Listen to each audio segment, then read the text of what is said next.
the things that do not invalidate wudu are numbered in the textbook with you. Number one is touching a person of the opposite gender. So if a man touches a woman or vice versa, this does not impact the wudu.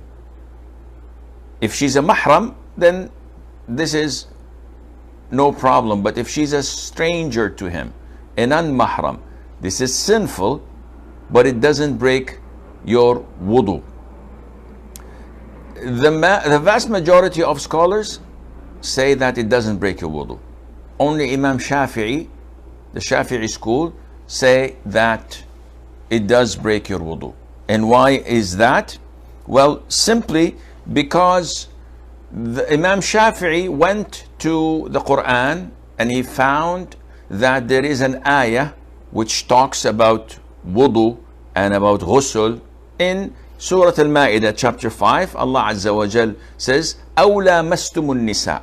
Imam Shafi'i took this word and he said, lamastum means to touch.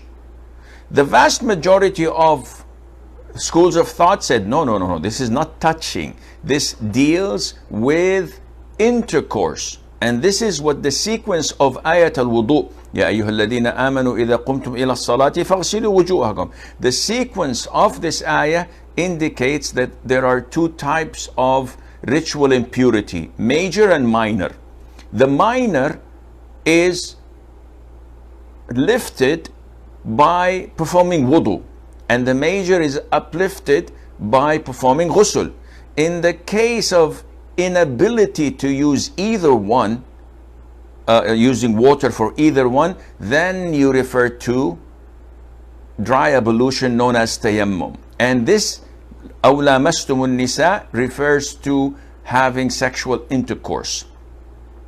And the other reason is that the Prophet himself ﷺ used to kiss one of his wives, and he used to go to the salat without renewing his wudu. Urwa ibn Zubayr, the nephew of Mother Aisha, smiled and said, I bet you're the one who he used to kiss and go to salat without renewing his wudu. And she used to smile. May Allah be pleased with her. And this is a clear indication it does not invalidate your wudu. The Shafi'i madhab followers don't see it this way.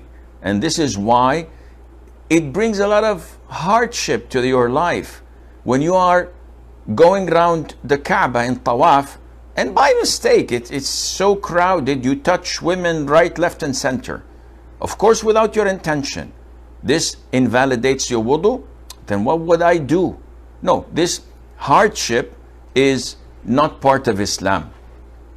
Having said that, yes, touching a woman, shaking hands with a woman who's not mahram to you is a sin.